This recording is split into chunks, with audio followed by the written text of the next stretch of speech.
नमस्कार दोस्तों, आज के इस वीडियो में हम बात करने वाले हैं व्यावसायिक अध्ययन क्लास 12 के कुछ इम्पॉर्टेंट क्वेश्चंस की, जो कि चैप्टर नंबर 10 से चैप्टर नंबर 12 तक के हैं। और ये सारे इम्पॉर्टेंट क्वेश्चंस आपको आपके बोर्ड एग्जाम्स में काफ़ी ज़्यादा हेल्प करने वाले हैं। तो बिना समय गंवाए अपनी वीडियो को शुरू करते हैं और जानते हैं कि हमारे लिए इम्पॉर्टेंट क्वेश्चंस कौन कौन से हैं। सबसे पहले हम बात करने वाले हैं चैप्टर नंबर 10 की, फाइनेंशियल मार्केट, वित्तीय बाजार। मैं आपको हिंदी इंग्लिश दोनों में इंपॉर्टेंट क्वेश्चंस बताने वाली हूँ। फर्स्ट क्वेश्चन आपके लिए बन के आता है, वो आता है meaning, functions and classification of financial market. सबसे पहले आपको इसमें क्या करना है, वित्तीय बाजार का अर्थ लिखना है, वित्तीय बाजार के कार्य लिखने हैं और वित्तीय जो बाजार है उसका क्लासिफिकेशन लिखना है, यानी वर्गीकरण लिखना है।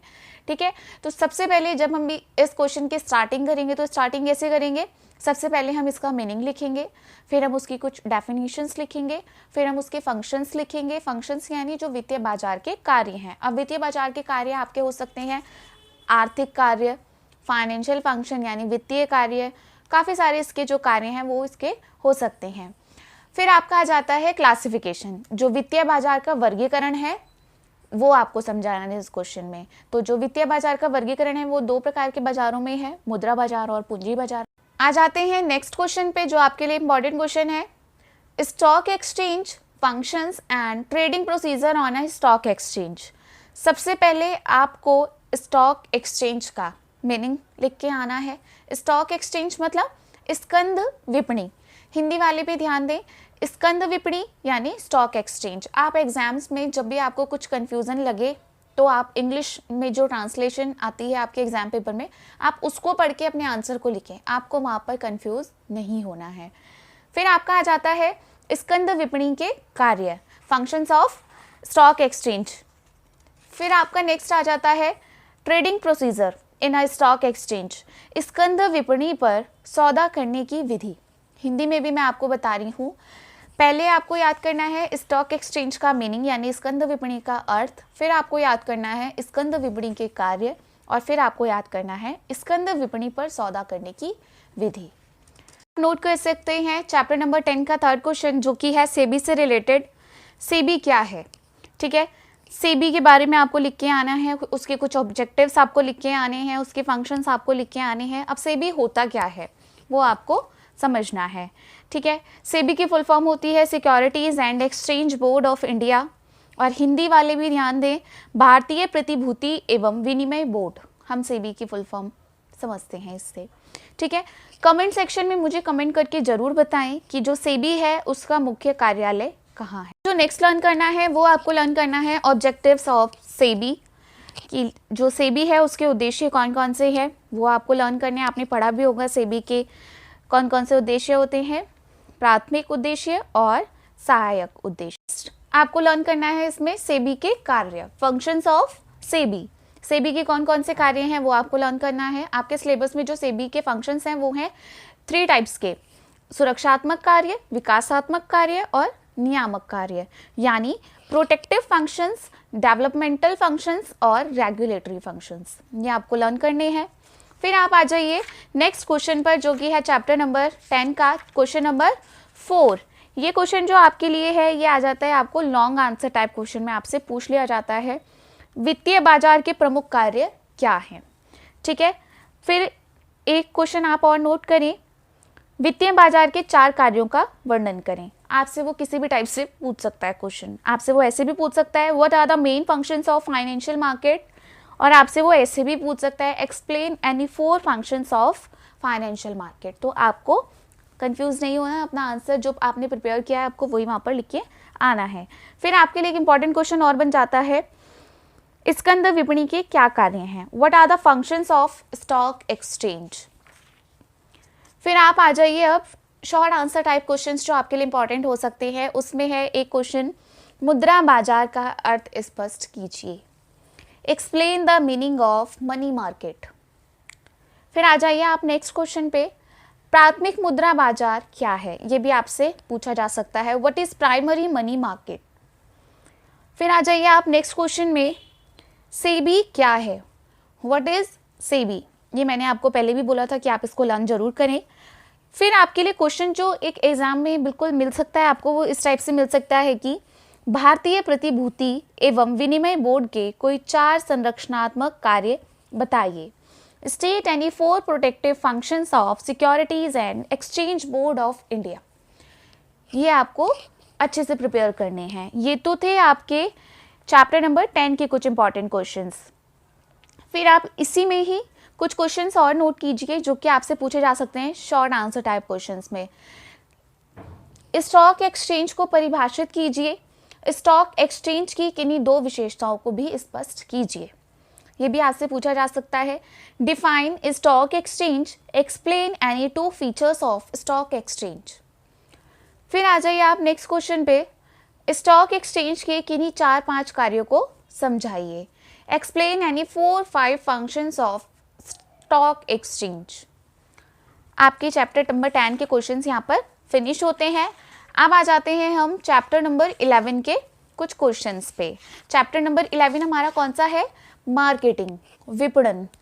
ठीक है, इसमें आपको क्या लर्न करना है?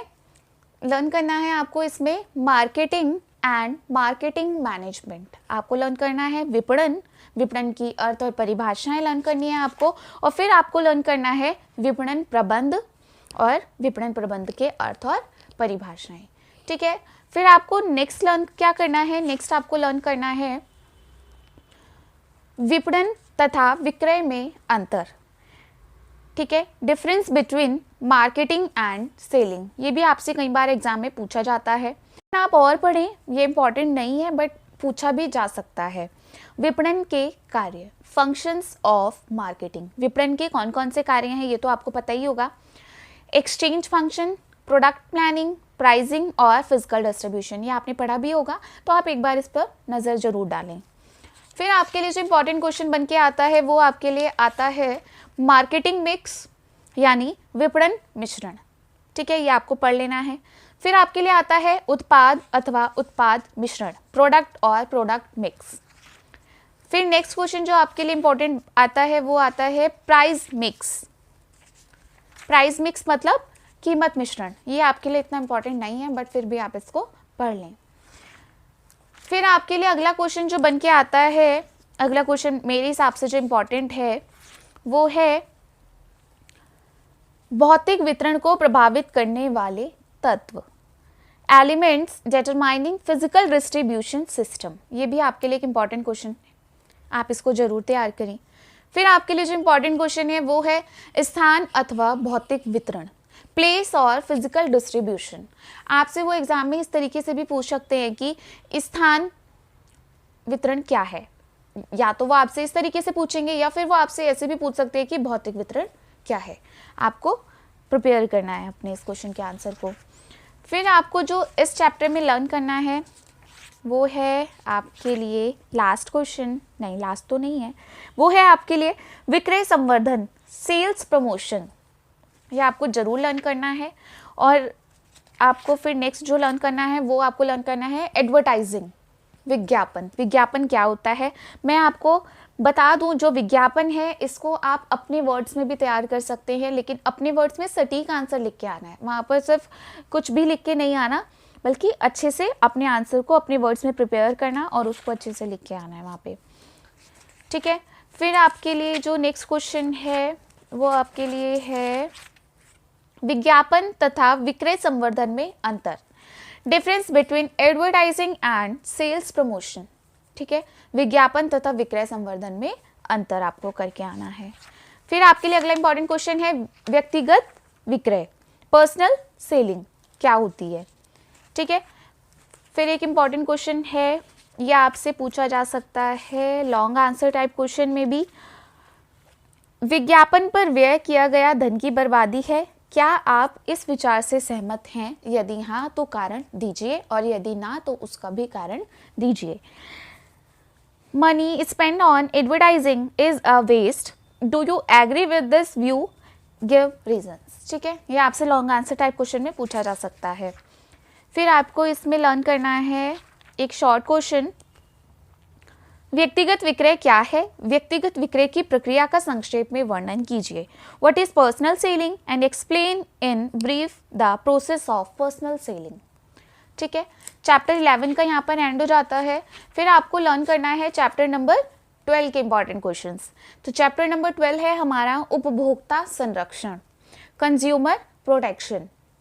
इसमें आपके लिए फर्स्ट आ जाता है meaning and concept of consumer protection, ठीक है।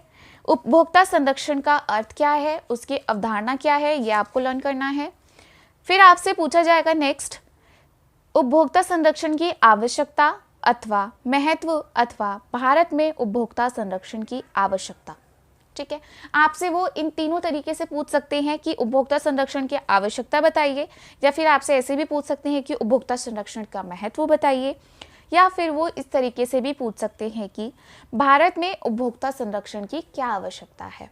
आपसे कैसे भी वो पूछ सकते हैं। नीड और इम्पॉर्टेंस ऑफ कंज्यूमर प्रोटेक्शन और नीड और importance of consumer protection in India, आपको इसको भी लर्न करना है। फिर आपके लिए जो इम्पॉर्टेंट क्वेश्चन आता है वो आता है उपभोक्ता अधिकार, कंज्यूमर राइट्स। और फिर जो नेक्स्ट क्वेश्चन आता है वो आता है उपभोक्ता दायित्व, कंज्यूमर रिस्पॉन्सिबिलिटीज। ये दोनों क्वेश्चन आपसे एक साथ भी पूछे जा सकते हैं कि उपभोक्ता अधिकार कौन कौन से हैं, एक उपभोक्ता के दायित्वों को भी समझाइए, ठीक है। तो आप दोनों क्वेश्चंस को प्रिपेयर कर लें। फिर आपके लिए आ जाता है नेक्स्ट उपभोक्ता संरक्षण के तरीके और साधन, ways and means of consumer protection, ठीक है, कि उपभोक्ता संरक्षण के तरीके कौन कौन से हैं और साधन कौन कौन से हैं, ये भी आपको पूछा जा सकता है। फिर आपके लिए आ जाता है उपभोक्ता विवादों के निपटारे की व्यवस्था तंत्र अथवा 3 स्तरीय न्यायिक तंत्र अथवा उपभोक्ता संरक्षण अधिनियम के अंतर्गत उपचार एजेंसियां कौन कौन सी हैं, ठीक है। Provision machinery for settlement of consumer disputes और redressal agencies under the consumer protection act, ये आपको तैयार कर लेना है कि जो उपभोक्ता विवादों के निपटारे हैं उनकी क्या व्यवस्था है, ये आपको बताना है। या फिर वो इस तरीके से भी पूछ सकते हैं कि उपभोक्ता संरक्षण अधिनियम के अंतर्गत जो उपचार एजेंसियां हैं वो कौन कौन सी हैं और उनका क्या काम है, ठीक है। जो एजेंसियां हैं वो तो आपको पता भी होगा, जो है एक जिला मंच है, एक एजेंसी है वो है राज्य आयोग, ये आपको पता ही होगा, आपने पढ़ा भी होगा। फिर आपके लिए एक इम्पॉर्टेंट क्वेश्चन जो आता है वो आता है ये कि उपभोक्ता संगठनों तथा गैर सरकारी संगठनों की क्या भूमिका है। Role of consumer organisation and non government organisation NGOs, ठीक है, ये आपको तैयार करना है अपने एग्जाम के लिए। और आपका चैप्टर नंबर 12 यहाँ पर एंड हो रहा है। तो ये थे बिजनेस स्टडीज़ क्लास 12 के कुछ इंपॉर्टेंट क्वेश्चंस जो आपके लिए काफ़ी ज़्यादा हेल्पफुल हैं। जो मैंने आपके लिए चैप्टर नंबर 1 से लेके चैप्टर नंबर 5 तक के इंपॉर्टेंट क्वेश्चंस बनाए हैं वो वीडियो नंबर 1 में है। फिर आपके लिए जो इंपॉर्टेंट क्वेश्चंस बने हैं chapter number 6 to chapter number 9 तक वो आपकी सेकंड वीडियो में है, और चैप्टर नंबर जो 10 टू 12 है वो आपके इस वीडियो में है। तो आशा करती हूँ कि आपको ये वीडियो पसंद आई हो। तो मेरी ये वीडियो पसंद आई हो तो आप मेरी वीडियो को लाइक और मेरे चैनल को सब्सक्राइब करना बिल्कुल ना भूलें।